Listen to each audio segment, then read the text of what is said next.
Dans Genèse au chapitre 1, on assiste au récit de la création, mais ce récit semble être répété d'une manière désordonnée dans le chapitre suivant. Regardez, zoomons sur quelques éléments de cette création. Le troisième jour, Dieu crée l'herbe et les arbres fruitiers selon leur espèce. Le cinquième jour, Dieu dit que les eaux produisent des poissons et que des oiseaux volent dans le ciel. Et il créa ce jour-là les poissons et tous les oiseaux. Les animaux terrestres, comme le bétail ou les reptiles, arrivent quant à eux le sixième jour. Puis Dieu termina en disant « Faisons l'homme à notre image, selon notre ressemblance. » Et il créa l'homme à son image, il le créa à l'image de Dieu, il créa l'homme et la femme. Dans l'ordre de la création, nous avons les arbres, les oiseaux, les animaux des champs, et enfin l'homme et la femme arrivent en dernier et en même temps. Mais dans Genèse 2, la donne est différente. Alors qu'il n'y avait pas encore un seul arbuste, Dieu forme l'homme Adam de la poussière de la terre, et par son souffle celui-ci devient un être vivant. Dieu plante alors un jardin en Éden, où Adam est placé pour en prendre soin. Ce n'est qu'à ce moment que Dieu fait pousser les arbres de toute espèce. Un peu plus tard, Dieu forme de la terre tous les animaux des champs et tous les oiseaux du ciel, et il les amène vers l'homme pour voir comment il les nommerait. La femme n'arrive elle qu'à la toute fin du chapitre, lorsque Dieu la forme à partir de la côte d'Adam. On s'aperçoit donc que l'ordre d'apparition est différent ici. Comment cela se peut-il ?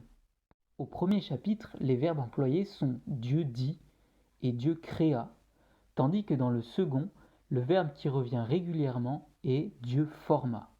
Genèse 1 raconte en fait l'ordre de la création, alors que Genèse 2 relate quant à lui l'ordre de la formation de ce que Dieu avait créé auparavant.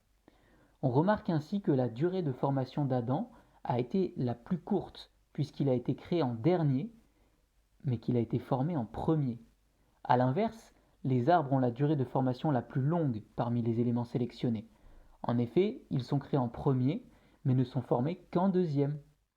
On pourrait comparer la création de ce que Dieu dit dans Genèse 1 au monde en noir et blanc qui n'attend qu'à être colorié, qui n'attend qu'à prendre forme en couleur. Le temps de coloriage serait la durée entre ce que Dieu a déclaré et sa réalisation dans le monde qui nous environne.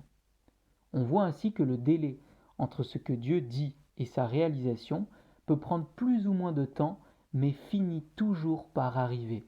Cela nous enseigne. Je m'appuie sur ce que Dieu a dit et je persévère en cela jusqu'à ce qu'il a dit s'accomplisse. Je cherche donc à connaître ce qu'il m'a dit et je demeure fermement attaché à sa parole.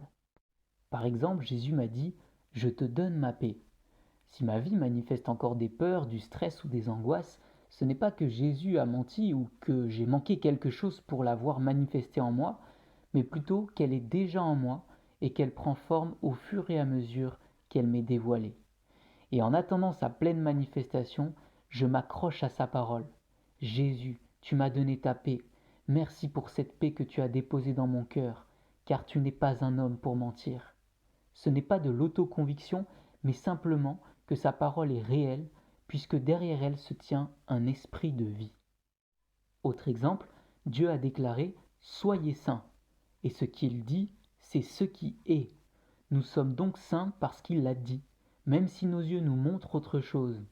Nous marchons par la foi en sa parole, et non pas par notre vue, nos raisonnements ou nos sentiments.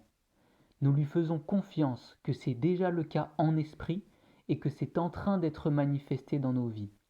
Finalement, c'est un peu comme lorsque l'on achète un produit par Internet qu'il faut aller retirer en magasin. Officiellement, nous avons payé et l'objet nous appartient, mais en même temps, il n'est pas encore chez nous à portée de main. Alors, que Dieu m'a-t-il dit ? Il a ordonné que je sois son témoin, je le suis.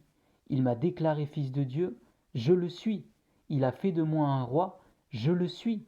Il m'a comblé de toute bénédiction en Christ dans les lieux célestes, je suis béni. Par sa mort, il m'a dit « Je t'aime, je suis aimé ». Il a porté mes péchés et toute maladie à la croix, je suis sauvé et je suis guéri. Il a dit qu'il ne m'abandonnerait pas et qu'il serait avec moi jusqu'à la fin, je suis accompagné. Je suis appelé à me positionner dans la parole créatrice de Dieu. sachant que tout ce que Dieu a créé est bon.